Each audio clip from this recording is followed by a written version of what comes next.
संधि और संधि के महत्वपूर्ण प्रश्न को देखते हैं। चलिए, पहला प्रश्न है आपके सामने कि किस विकल्प में व्यंजन संधि नहीं है। ये पूछा है कि कौन सा ऐसा विकल्प है जिसमें व्यंजन संधि नहीं है आपका।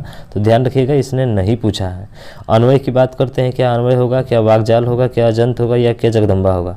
तो देखिए, जब भी आप इनकी व्याख्या करेंगे, अगर आपको इनका संधि विच्छेद करेंगे तो संधि विच्छेद करेंगे तो जो ऑप्शन पहला है वो आपका सही होगा।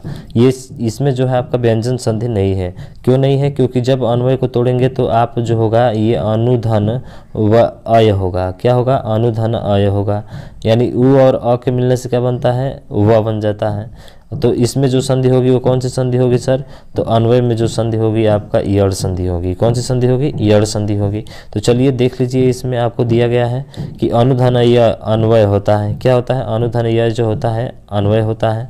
वाक धन जाल क्या होता है? वाग्जाल होता है। अच धन अंत क्या होता है? अजंत होता है। और जगत, जगत में हलंत रहेगा, ठीक है। तो जगत धन अम्बा जगदम्बा। तो यहाँ पे देखिए हमेशा व्यंजन आ रहा है, यहाँ पर भी व्यंजन आ रहा है और यहाँ पर भी व्यंजन आ रहा है। इसका मतलब जब व्यंजन का योग स्वर से हो या स्वर का योग व्यंजन से हो तो वहाँ पे हमेशा जो संधि होती है, कौन सी संधि होती है भाई? व्यंजन संधि है। यानी कि इन तीनों में तो व्यंजन संधि है। किसमें किसमें? तो आपका जो है दूसरे, तीसरे और चौथे में। यानी कि इसमें भी व्यंजन संधि है, इसमें भी है, इसमें भी है। तो इसलिए हमारा ऑप्शन नंबर ए जो होगा वो आपका राइट आंसर हो जाएगा। ठीक, बात करते हैं आपके दूसरे प्रश्न पे। और ये दूसरा प्रश्न आपके सामने दिया गया है कि किस शब्द की संधि रूप व संधि विच्छेद सही है, सही नहीं है। ठीक है, यहाँ पे दिया है कि सही नहीं है। तो देखिए, परम धन ओजस्वी बिल्कुल परमजस्वी होता है। सधन उदाहरण ये नहीं होता है, क्योंकि ये जो होता है वो सधन उदाहरण सोदाहरण होता है। सधन उदाहरण करेंगे तब क्या होगा? सोदाहरण होगा। ये आपका गलत हो जाएगा। ठीक है, तो यानी कि ऑप्शन नंबर बी हमारा राइट आंसर होगा। प्रतिधन अर्पण बिल्कुल प्रत्यर्पण होता है। परम धन अर्थी क्या होता है? परमार्थी होता है। ये सही है। बात करें आपके तीसरे प्रश्न की, तो तीसरा प्रश्न ये है कि भविष्य शब्द में कौन सी संधि है। तो देखिए, भविष्य शब्द में जो संधि होगी वो कौन सी संधि होगी? तो देखिए, भविष्य को अगर तोड़ते हैं तो भो धन ईस होता है। क्या होता है? भो धन ईस होता है। और इसमें हमेशा छोटी मात्रा आती है, बड़ी कभी नहीं आती है। तो भो धन ईस अगर करते हैं तो भविष्य हो जाएगा। यहाँ पे देखिए अ है और ओ है और यहाँ पे ई है। ओ और ई, यानी कि जब भी ए आए, ओ और औ के बाद कोई भी असमान स्वर आता है तो उस स्वर का जो है किस में बदल जाता है? तो वो स्वर जो होता है आपका बदल जाता है अय में, आय में, औ में। ठीक है, तो ये जो होती है संधि अयादि संधि होती है। कौन सी संधि होती है भाई? अयादि संधि। यानी कि ऑप्शन नंबर ए जो होगा आपका राइट आंसर होगा, क्योंकि अ ए, ठीक है, और ए हो गया, आए हो गया, ओ हो गया और औ हो गया। अगर इसके बाद से कोई भी स्वर आता है तो वो जो संधि होती है हमेशा अयादि संधि होती है। और आप नियम देख सकते हैं यहाँ पे कि अगर ए रहेगा तो ए का आय में हो जाएगा, अगर आय रहेगा तो आय का आय में हो जाएगा, ओ रहेगा तो औ हो जाएगा और औ रहेगा तो क्या हो जाएगा? आव हो जाएगा। ये आपका नियम होता है। ठीक, तो भो धन इस क्या बन जाएगा? भविष्य बन जाएगा, क्योंकि ओ और ई के मिलने से क्या बन जाएगा? आव बन जाएगा। ठीक है, ओ और ई के मिलने से क्या बन जाएगा? अव बन जाएगा। तो इसलिए ये भविष्य हो जाएगा। और ये संधि कौन सी होगी? अयादि संधि आपकी हो जाएगी।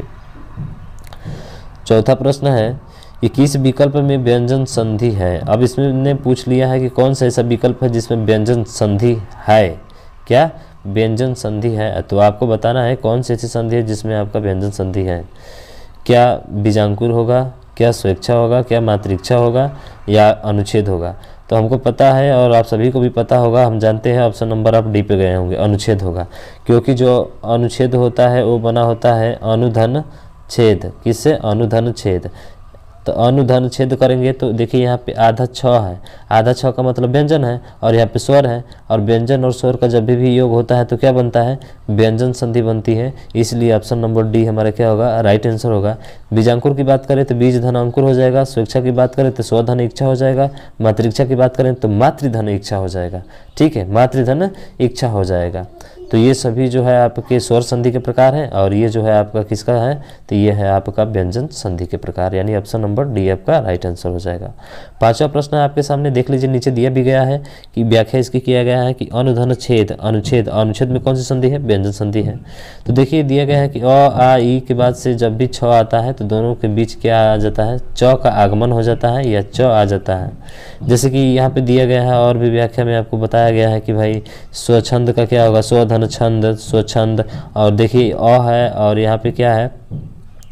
आधा 6 है तो स्वच्छंद हो जाएगा। उसी तरह से परिच्छेद है तो परिधन छेद परिच्छेद हो जाएगा, ये भी व्यंजन संधि के उदाहरण है। ठीक है, स्वच्छंद भी व्यंजन संधि के उदाहरण है। उसी तरह से बीज धन अंकुर, अभी जो बीजांकुर था तो बीज धन अंकुर बीजांकुर, और बीजांकुर में कौन सी संधि है? दीर्घ संधि। स्वधन इच्छा जो बताए थे स्वेच्छा, अस्वेच्छा में कौन सी संधि है? तो गुण संधि है। अरे क्योंकि एक का मात्रा रहता है वो कौन सी संधि होती है? गुण संधि होती है। ये ट्रिक है इसका। ठीक है, मातृइच्छा मातृधन इच्छा ये कौन सी संधि है? री के साथ कोई भी स्वर आता है तो जो है आपका री के साथ ई आता है तो हमेशा कौन सी संधि होती है? यण संधि होती है, यानी कि मातृइच्छा में यण संधि है आपका। तो ये आप इतना चीज़ें जो है अच्छे तरीके से जान गए, सभी विकल्प के भी बारे में बहुत बढ़िया तरीके से आपने जाना। ठीक है, मुझे आशा है कि ये चीज़ें आपको समझ में आ रही होगी। चलिए आगे बढ़ते हैं। अहोरात्र में संधि है। अब देखो अहोरात्र में संधि कौन सी होगी? तो देखो अहोरात्र जो होता है दिन और रात, अहो मतलब अहन का मतलब होता है दिन और रात का मतलब होता है रात, तो दिन और रात। तो अहोरात्र में कौन सी संधि है? क्या गुण संधि है, क्या आदि संधि है, क्या विसर्ग संधि है, क्या व्यंजन संधि है? तो देखिए जो अहोरात्र होता है इसमें जो संधि है आपकी वो व्यंजन संधि है। कौन सी संधि है? व्यंजन। अब देख लेते हैं इसकी व्याख्या।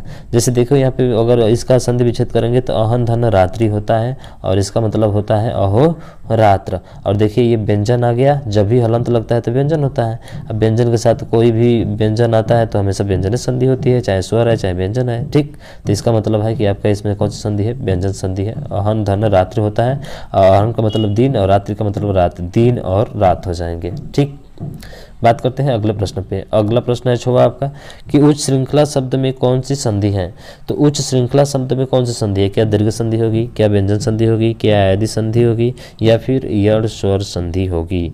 तो देखिए मेरे भाई उच्च श्रृंखला में जो होता है उत्धन श्रृंखला होता है, और उत्धन श्रृंखला यानी उत्धन श्रृंखला, उत्धन क्या होता है? सर श्रृंखला होता है। उत्धन श्रृंखला, यहाँ पे थोड़ा सा मिस्टेक, उत्धन श्रृंखला।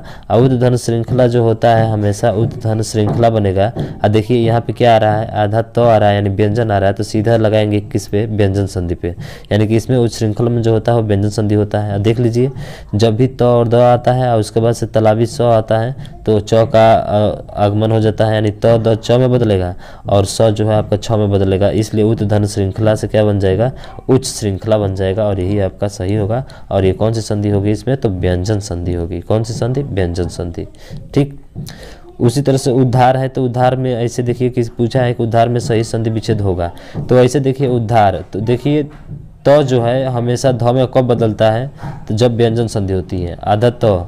ठीक है, और उसके बाद से बात करते हैं जब त के सामने कोई सघोष आता है तो हमेशा त जो है आपका ध में बदल जाता है। तीसरे व्यंजन में परिवर्तन का नियम हमने बताया था आपको। ठीक है, तो इसका जो होगा उत्धनहार होगा। क्या होगा? उत्धनहार, उद्धार। तो इसका मतलब कौन सा होगा सर? क्या उद्धनहार? नहीं, ये नहीं हो सकता।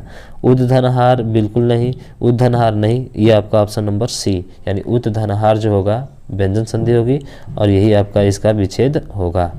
ठीक, 8वां प्रश्न है कि परिष्कार का संधि विच्छेद क्या होगा? तो परिधनकार, देखना एक नियम होता है आपका कि कृत प्रत्यय होते हैं और उसकी कृत प्रत्यय के साथ जब भी परि आता है तो हमेशा वो जो है आधा सौ में बदल जाता है। तो परिधनकार, परिष्कार, सीधा ऑप्शन नंबर ए हो जाएगा। ठीक है, ये वाला आपका नहीं होता है, ये वाला परिधनकर और परिकर नहीं होता है, उपयुक्त में से कोई हो ही नहीं सकता है, यानी कि ऑप्शन नंबर ए होगा आपका।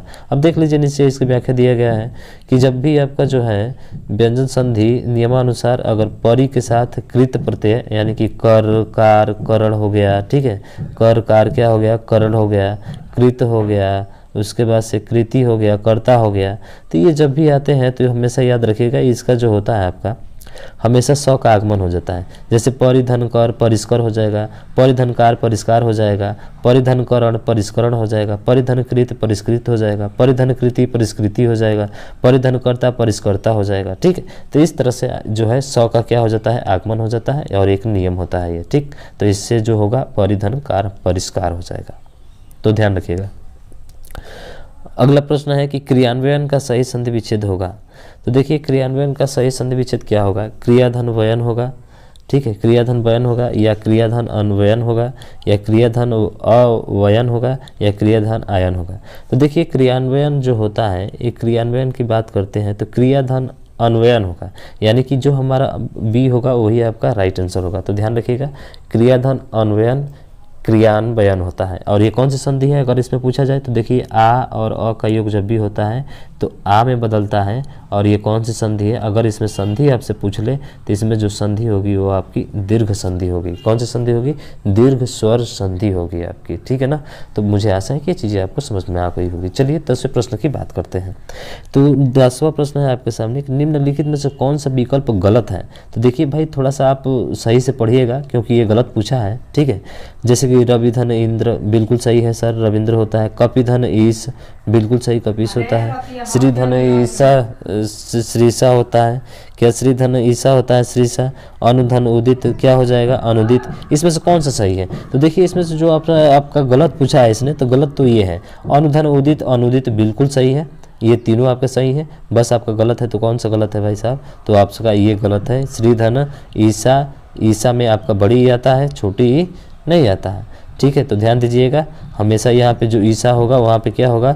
बड़ी ई होगा। ईसा में हमेशा बड़ी होता है। और इसमें, ठीक, देखिए इसमें आपका यहाँ पे दिया गया है इंद्र में छोटा होता है हमेशा। तो इसका मतलब है कि ऑप्शन नंबर सी आपका राइट आंसर हो जाएगा, ठीक है। चलिए आगे बात करते हैं। आगे क्या है? अगला प्रश्न है आपका, गंगोतक में कौन सी संधि है?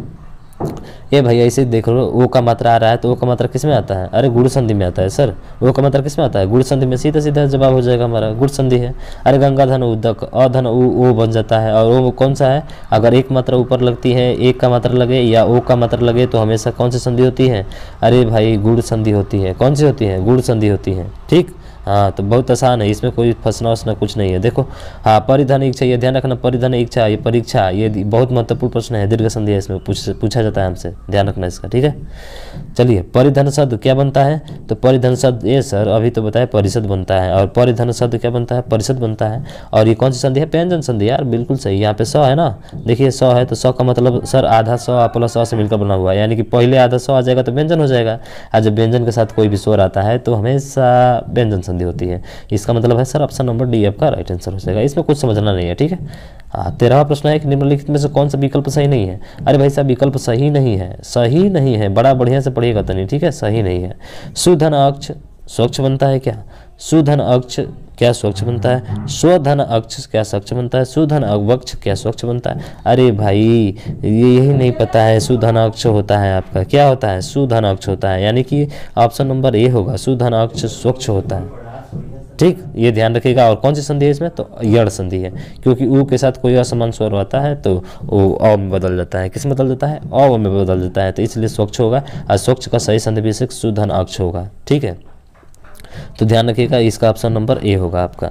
बात करते हैं अगले प्रश्न पे।